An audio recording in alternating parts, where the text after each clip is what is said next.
Mean Johnny Greene, he's really, really mean.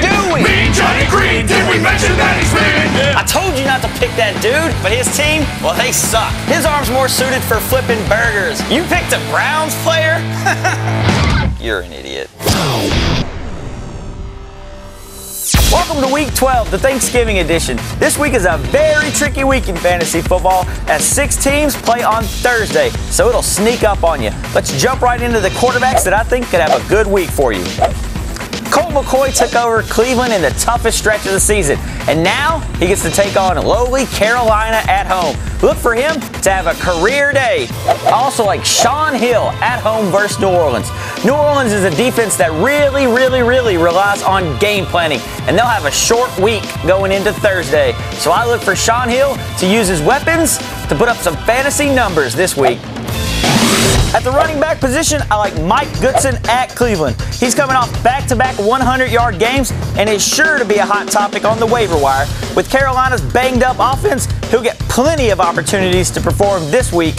Also like Danny Woodhead at Detroit. His flexibility as a wide receiver / running back could be a gold mine for your fantasy team as you make that playoff push. A couple of fantasy wideouts I like this week are Marcus Colston heading to the Big D. He'll make up for lost time. He only has 4 touchdowns on the year, and I expect that number to end at about 10. So you do the math. That's a good play. I also like James Jones at Atlanta. Yeah, I know Donald Driver's returned, but James Jones took advantage of his absence, and I expect him to continue to get looks despite his return. At the tight end position, I like...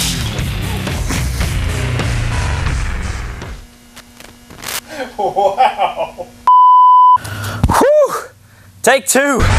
At the tight end position, I like Joel Dreesen at Tennessee. The former Colorado State product is coming off a huge game, and with all the injuries at the tight end position, you may be desperate. And if you are, he's worth the go.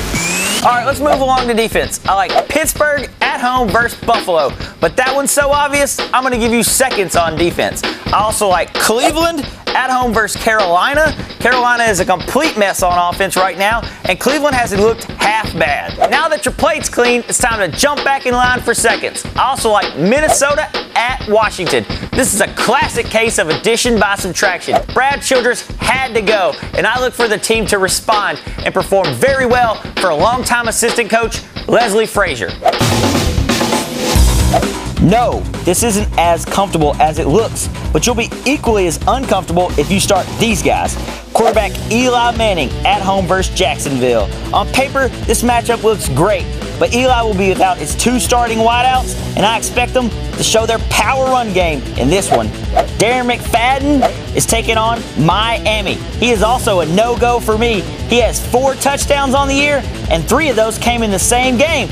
So otherwise, he hadn't done anything. At wide receiver, Brandon Marshall travels to the black hole of Oakland. And a number 1 wide receiver with 1 touchdown on the year isn't good enough. Vernon Davis has joined the ranks of yet another tight end with a nagging injury. He's also going through another quarterback change, and until those things get figured out, I'd leave him alone. On defense, Atlanta takes on Green Bay, and I'm sad to tell Atlanta fans that they don't have the secondary or the pass rush to shut down the aerial assault that Green Bay is about to put on them. Well, that's it for our Week 12 preview. Enjoy the food and football. Happy Thanksgiving, everyone. If you have any questions, though, you can hit me up at meanjohnnygreen@gmail.com. Otherwise, check out my Week 12 player rankings at 963jackfm.com.